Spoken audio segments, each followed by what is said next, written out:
Saudos, amados irmãos, com a santa paz do Senhor, amém? Aqui quem vos fala é sua irmã em Cristo, Merijane. Eu gostaria de deixar uma palavra para a nossa meditação, para a nossa reflexão, que se encontra em Josué 3, do versículo 1 ao versículo 13. Amém? Mas vamos orar? Vou fazer uma oração bem curtinha hoje, que é para a palavra não ficar muito longa. Vamos orar aqui o Salmo 5, só alguns versículos também, amém? Dá ouvidos, Senhor, dá ouvidos às minhas palavras, ó Senhor. Atende a minha meditação, atende a voz do meu clamor, Rei meu e Deus meu, pois a ti, ó Rei, pela manhã ouvirás a minha voz. Ó Senhor, pela manhã me apresentarei a ti e vigiarei. O salmista Davi estava dizendo, pedindo socorro, pedindo a Deus aqui que ouvisse o clamor dele, que ouvisse as súplicas dele, que ouvisse as orações que ele fizesse ali pela manhã. E disse ao Senhor, porque tu és o meu Deus. Amém. Pela manhã ouvirás a minha voz, ó Senhor. Pela manhã me apresentarei a ti e vigiarei. A gente precisa orar, irmãos, como o Senhor nos ensinou. Orar e vigiar. Por a nossa carne, ela é forte. Ela está aqui, minha filha, pronta para qualquer coisa. Mas nosso espírito não. O nosso espírito, a gente precisa alimentar ele para que ele venha se fortalecer. E como é que a gente vai fazer isso? Nos santificando, nos purificando, jejuando, buscando a face do Senhor, nos alimentando da palavra, alimentando a nossa mente, alimentando o nosso coração das coisas lá do alto. A gente precisa buscar as coisas lá do alto. A gente precisa estar se revestindo das armaduras de Deus. Peço a Deus que Ele visite hoje a sua vida, os 4 cantos da sua vida. Todos esses 4 cantos, o Senhor entre com a mão poderosa dEle, arrancando, dissipando todo o mal. Que o Senhor tenha um encontro hoje com esse teu filho, com o teu marido, com você mesma. Que o Senhor entre hoje aí nesse hospital, nessa UTI, CTI, arranque com a mão poderosa dEle. Que o Senhor entre aí em todos os hospitais, onde houver um enfermo, aonde houver um doente, que o Senhor levante hoje um exército de homens curados, crianças, jovens, adolescentes, mulheres. Levante uma nova geração de adoradores que o glorifiquem e que diga que só Ele é Deus e que só Deus é Senhor sobre toda a terra e céu. Que o Senhor hoje quebre cadeias, correntes, grilhões, que o Senhor hoje venha libertar o povo dele, o povo que se chama pelo nome dele, o povo do mundo. É o mundo, irmão, o mundo. Jesus não morreu por evangélicos, Jesus não morreu por católicos, Jesus não morreu pelos brasileiros, Jesus morreu pelo mundo. Deus amou o mundo de tal maneira que entregou seu Filho unigênito para todo que aquele que nele crê tenha vida e vida eterna. Foi para o mundo. E que o Senhor hoje venha levantar a humanidade, que a gente possa perceber que Deus está irado, que Deus se levantou do trono e que Deus ele veio buscar um povo, mas é um povo santo, é um povo fiel a Ele. Não uma classe, não um povo, mas um povo sim. Ele vai tirar um povo no meio de um povo, mas um povo remido, um povo lavado, um povo santificado para morar lá no reino da glória com Ele. Que Deus abençoe todas as áreas da sua vida, mas principalmente a vida espiritual. Porque quando a gente está na presença de Deus, andando em comunhão com Deus, em harmonia com Deus, em verdadeira intimidade com Deus, o mundo pode desabar, nada vai me abalar, porque Deus é a minha rocha, Jesus é a minha rocha, é a minha fortaleza, é o meu rochedo, é o meu esconderijo e o meu refúgio. Amém? Peço ao Pai, ao Filho e ao Espírito Santo que esteja me conduzindo através de sua santa e gloriosa palavra, e que essa semente caindo na terra chamada o meu e o seu coração, ela possa produzir frutos, e frutos dignos da glória de Deus. Josué 3 diz assim, o tópico diz assim: a travessia do Jordão. De manhã bem cedo, Josué e todos os israelitas partiram de Sitim e foram para o Jordão, onde acamparam antes de atravessar o rio. 3 dias, pois, os oficiais percorreram o acampamento e deram esta ordem ao povo: quando virem a arca do concerto do Senhor, o seu Deus, e os sacerdotes levitas, carregando a arca, saiam das suas posições e sigam-na. Mas mantenham a distância de cerca de 900 metros entre vocês e a arca. Não se aproximem. Desse modo saberão que caminho seguir, pois vocês nunca passaram por lá. Josué ordenou ao povo: santifiquem-se, pois amanhã o Senhor fará maravilha entre vós. E disse aos sacerdotes: levantem a arca do concerto e passem à frente do povo. Eles a levaram e foram na frente. E o Senhor disse a Josué: hoje começarei a engrandecer-te à vista de todo Israel, para que saibam que estarei com você como estive com Moisés. Portanto, você é quem dará a seguinte ordem aos sacerdotes: que carreguem a arca do concerto, Quando chegarem às margens das águas do Jordão, parem junto ao rio. Então Josué disse aos israelitas: venha ouvir as palavras do Senhor, seu Deus. Assim saberão que o Deus vivo está no meio de vocês, e que certamente expulsará de diante de vocês os cananeus, os hititas, os heveus, os fariseus, os gigaseus, os amorreus e os jebuseus. Vejam a arca do concerto do soberano de toda a terra.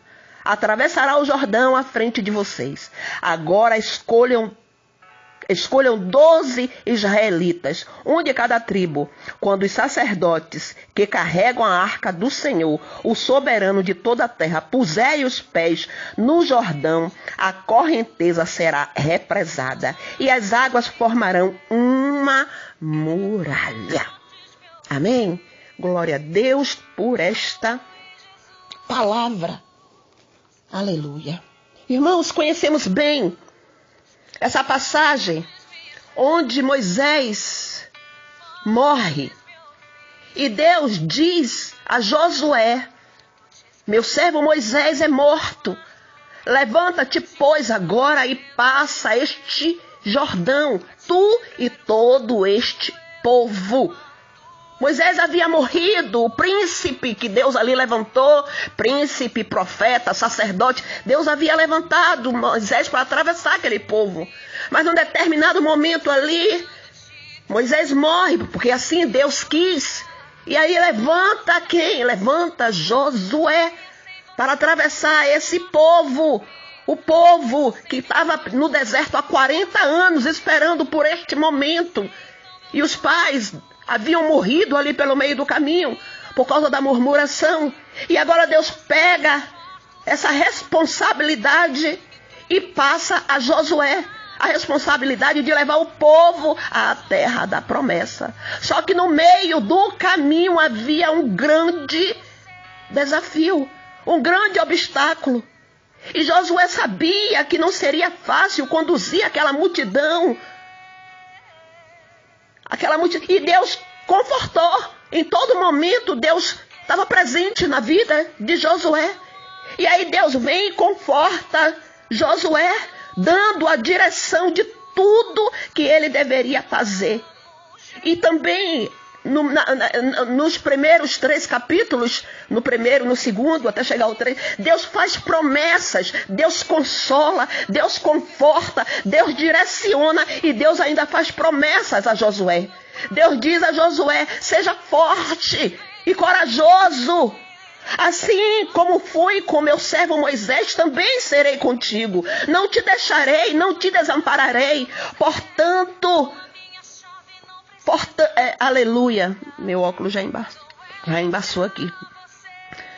Não te desampararei por todos os dias da tua vida. Onde você pisar a planta do teu pé, eu te darei, como disse a Moisés.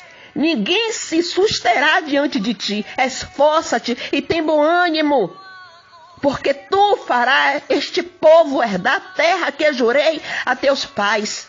Tão somente esforça-te para teres o cuidado de fazer conforme toda a lei que o meu servo Moisés te ordenou. Dela não te desvie nem para a direita nem para a esquerda. Aleluia, Jesus. Não se afaste da tua boca o livro dessa lei. Antes medita nele de dia e de noite, para que tenhas o cuidado de fazer conforme tudo quanto nele está escrito. Porque então farás prosperar o teu caminho. No final ele diz: não te mandei eu? Esforça-te e tem bom ânimo. Não pasme, nem te espantes, porque o Senhor teu Deus é contigo por onde quer que tu andares. Vou limpar aqui meu óculos rapidinho. Deus teve esse cuidado, irmãos. Deus teve esse cuidado quando ele levanta Josué. Porque ele sabia que Josué estava temeroso. Josué conhecia o coração daquele povo. Josué conhecia as atitudes daquele povo. Era um povo murmurento, era um povo truculento, era um povo de coração obstinado, apesar de que ali só tinha ficado remanescente de 21 anos para baixo. Mas ele conhecia, mas Deus consolou, Deus confortou, Deus animou, Deus fez promessas e envia. Vai, Josué, leva esse povo à terra que emana leite e mel. Josué sabia que não seria uma tarefa fácil, porque ele já conhecia bem o povo. Até porque ele era um homem de guerra. E ele sabia lutar com a força do seu braço, com as armas. Ele era general. Então ele sabia lutar com a espada, mas era um homem santo, que a todo tempo estava debaixo das ordenanças de Moisés. Ele tinha sido orientado, guiado todo aquele tempo por Moisés. Ele era um homem de fé, era um homem valente na presença de Deus, era um homem de obras, era um homem de guerra. Porque Deus, quando ele escolhe, irmão, ele pode até escolher ali, como escolheu ali Gideão. Todo mundo ali estava em suas casas, os midianitas ali acabando com Israel. E onde é que Gideão estava? Gideão estava malhando o trigo aonde? No lagar, sozinho ali, salvando o que tinha sobrado ali dos inimigos que o próprio Deus levantou para destruir as plantações daquele povo ali por castigo. E Deus escolheu Gideão por quê? Porque Gideão era bonito, era forte, Não, porque Gideão estava fazendo obras, Gideão estava trabalhando.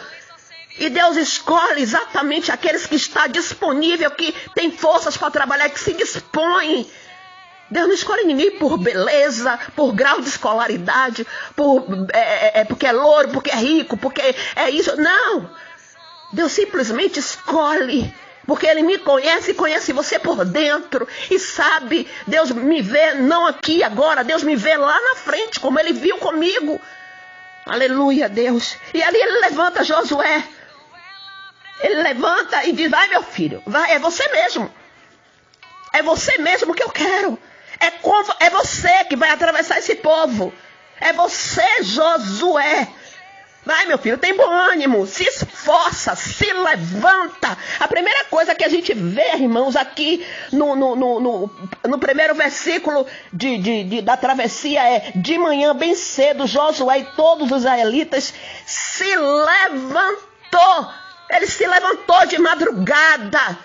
Ele levantou, ele disse: se eu ficar aqui parado, o tempo vai passar. O tempo vai passar e nada vai acontecer. Ele se levantou. Essa foi a primeira atitude. Nós vemos aqui que a primeira atitude de Josué foi levantar de madrugada, pegar a direção para o Rio Jordão.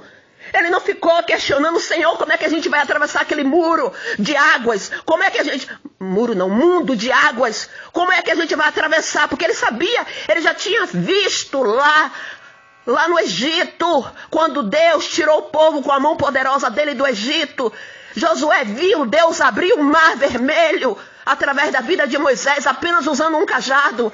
E Josué sabia, conhecia o Deus que ele servia. Então ele não começa a questionar: Deus, como é que eu vou levar esse povo? Como é que eu vou atravessar? E o Rio Jordão? Deus disse: olha, meu filho, tem um obstáculo aí na frente, tem um desafio aí para você, mas vai que eu sou contigo. Vai que eu sou contigo. E ali ele levanta bem cedo, de madrugada, e se coloca no caminho. Ele não fica parado.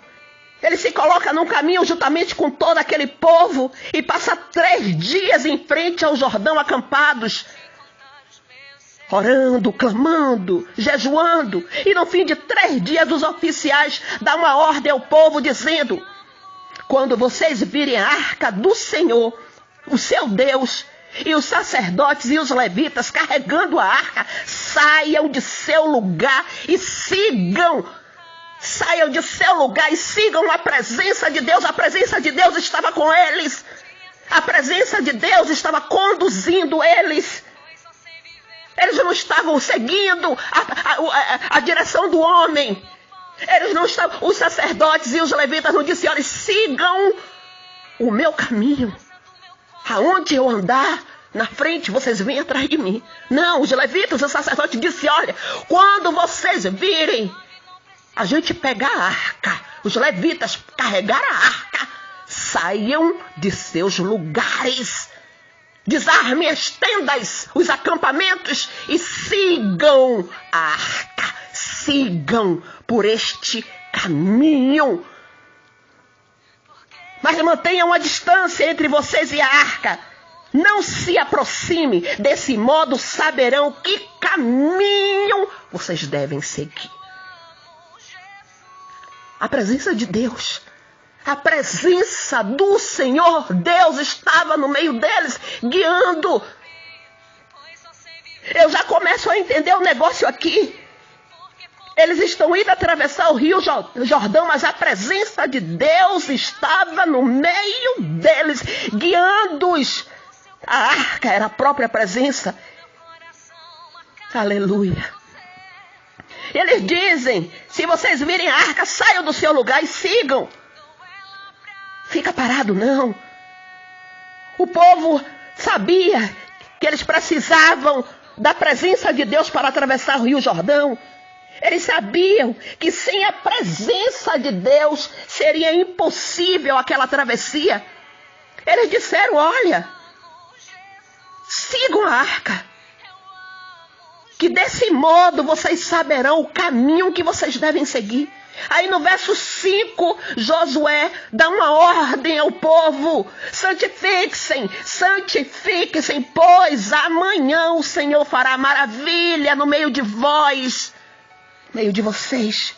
Josué sabia que seria impossível vencer aquele desafio no meio do caminho. Ele sabia que seria impossível atravessar aquele obstáculo, o Rio Jordão, de qualquer jeito. E era necessário uma convocação geral a buscar a Deus, a buscar purificação, a buscar santidade.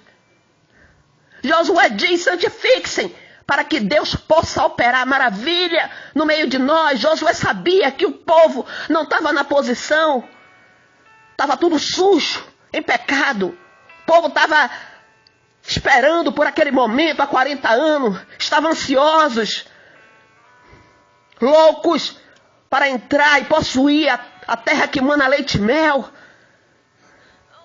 E para Deus abrir o Jordão, para Deus abrir, para que eles pudessem ver as maravilhas do operar de Deus, era necessário, para eles verem, para eles entrarem nessa terra da promessa, era necessário antes uma purificação. Ele disse: purifique, se purifique, se santifique. Como é que a gente vai ver, irmãos, o mover de Deus? Como que a gente vai entrar na terra prometida? Ninguém chega na terra prometida com vestes sujas, cheio de pecado, coração podre, coração duro. Eles não tinham como ver o mover de Deus do jeito que eles estavam. E do jeito que eles estavam, não iam ver nada. Por isso que muitas vezes não vemos nada acontecer em nossas vidas. O pecado não deixa Deus agir. O pecado atrapalha o agir de Deus. Aleluia. Nada acontece, irmão. Nada acontece em nossas vidas. Nadamos e não chegamos a lugar nenhum. Porque é uma grande barreira. Há uma grande barreira entre nós e Deus, que é o nosso pecado, é a nossa sujeira, é a nossa imundícia, é a nossa iniquidade, é a nossa transgressão. E para que a gente entre nessa terra prometida, na terra da promessa, é necessário se santificar. E Josué convoca o povo: vocês querem ver a glória de Deus? Vocês querem ver o operar de Deus? Vocês querem ver as maravilhas? Santifiquem-se.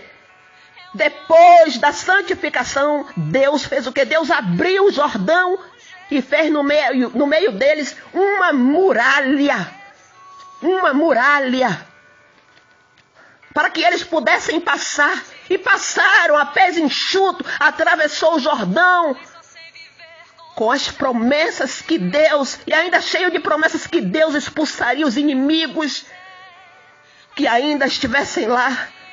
Que Deus estaria no meio deles, que Deus seria com eles, que não ia ficar ali um inimigo que Deus não viesse a derrotar. Mas como, irmã? Depois da santificação, Deus abriu o céu para aquele povo. É por isso, irmãos, que a gente não vê a glória de Deus. A gente não vê as maravilhas de Deus. A gente não vê prodígios. A gente não vê sinais. A gente não vê maravilha. Por quê, irmã? Porque a gente não se santifica.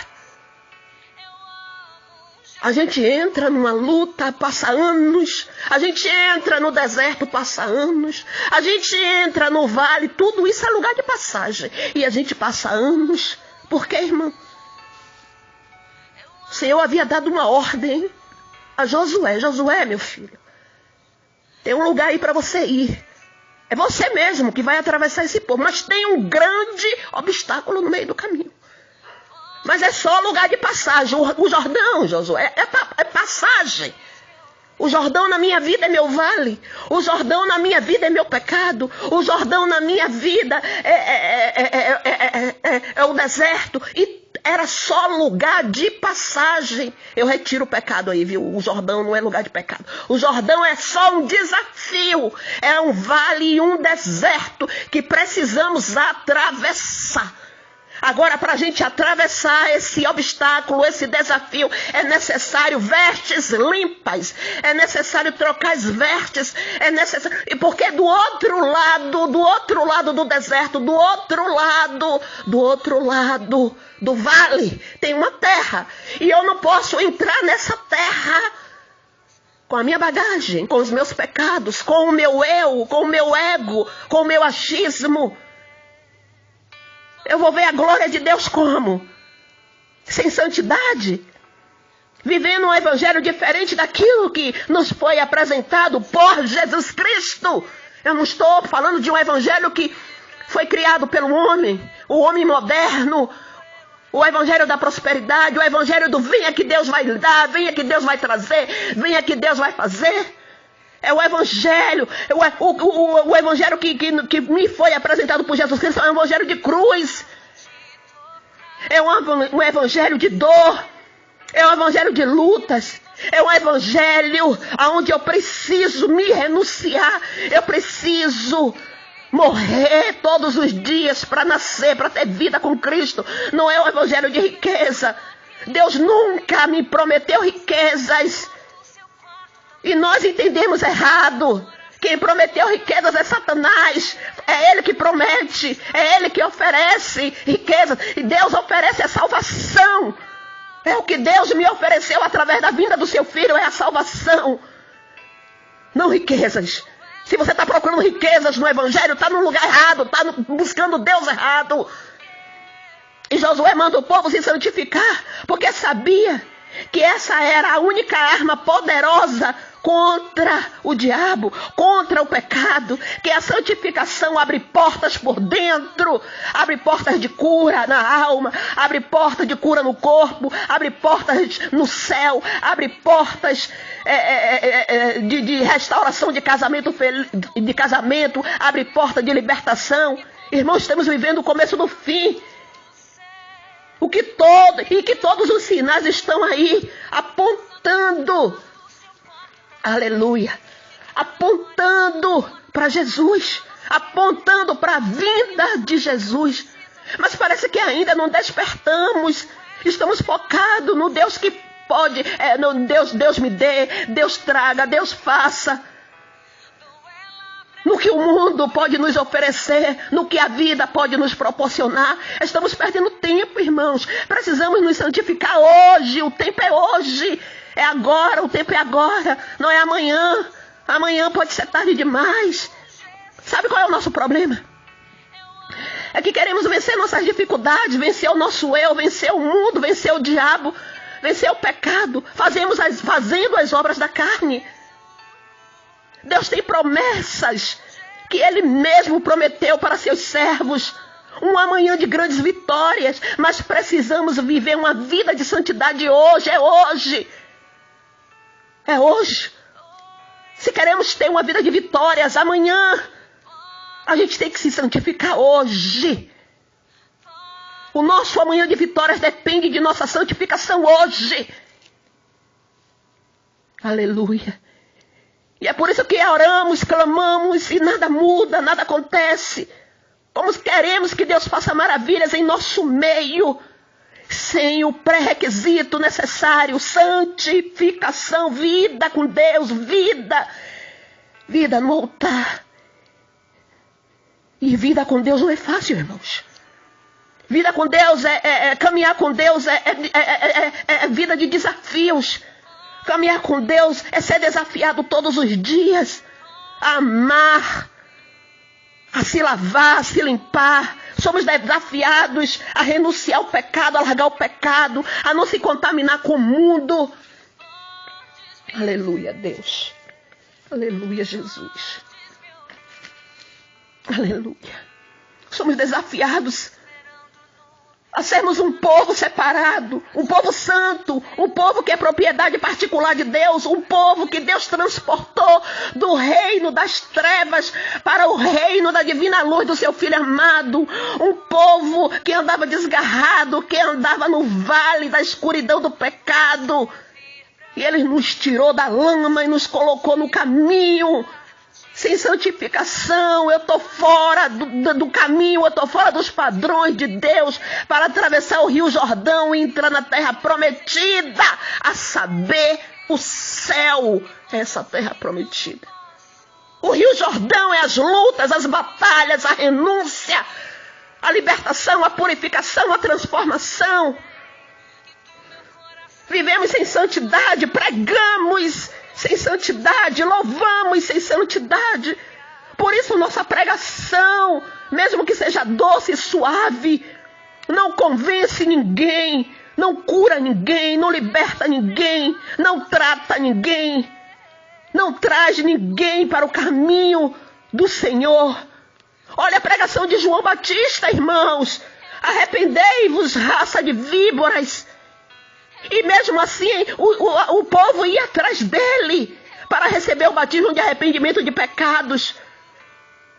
Mesmo com esse discurso duro, o povo ia atrás de João Batista. Hoje é um mimimi, hoje é um melzinho, hoje é uma palavrinha suave. Hoje, olha, não prega assim, olha, o cajado pode tirar, olha. E quando a gente vai pregar, sabe qual é o nosso discurso? O nosso discurso é: Jesus te ama, entregue sua vida para Ele mudar. Entregue sua vida para Ele mudar tudo. Ele vai te abençoar. Ele vai fazer isso. Ele vai fazer aquilo. E mesmo assim o nosso discurso não convence ninguém. Não traz ninguém. Não converte ninguém. Nosso louvor. O nosso louvor só traz emoções. Emoções passageiras. Lembra lá de Saul? Deus havia colocado um espírito em Saul, e toda vez que Davi louvava, tocava a harpa, o espírito saía. Hoje é o contrário. Os louvores é para o homem, é para massagear o ego, não é para afastar o mal, não é para atrair Deus, é só para que o homem apareça mais que Deus. Aleluia, Jesus. A nossa oração não cura ninguém. A nossa oração não liberta ninguém. A nossa oração não ressuscita ninguém. A nossa oração não abre olho de cego, não abre ouvido de surdo, não faz mudo falar, não faz coxo andar. Por que, irmã? Por quê? Porque estamos fora do padrão de sermos usados com autoridade, com poder. Porque Jesus disse que nos daria poder e autoridade. Mas a gente não pode nem sequer usar o nome de Jesus Cristo. Porque Satanás me conhece.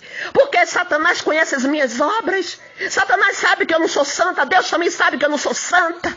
E como é que eu tenho autoridade para usar o nome de Jesus? Como é que eu tenho respaldo para usar o nome de Jesus contra Satanás, se eu vivo mais fazendo as obras de Satanás do que fazendo o que Deus quer que eu faça? Aí cantamos o nosso louvor, porque dele, por ele, para ele são todas as coisas. Mentira, é para nós todas as coisas. Senhor, que seja feita a tua vontade. Mentira, é que seja feita a minha vontade. Sabe aquele louvor? Se Deus fizer, Ele é Deus. Se não fizer, Ele é mentira. Se Ele não fizer, largamos Ele no meio do caminho. E às vezes a gente vai procurar até outro Deus. O Deus do poder, o Deus da riqueza, o Deus da fama, o Deus que dá tudo que a gente quer. E aí cantamos que Ele cresça, que eu diminua, que Ele apareça. É mentira. É mentira, a gente quer glória, a gente quer aparecer. É nós que queremos crescer, aparecer. Mas que Ele... Somos uma geração de hipócritas, irmãos. Lá no passado, o povo era assim, hipócritas. Aqueles hipócritas que perseguiam Jesus. Somos assim, irmão. Muitos de nós sepulcros caiados. Aleluia. Aleluia, Jesus. E desse jeito, sem se limpar, sem mudança, sem transformação, sem santificação, Deus não opera. Deus não opera.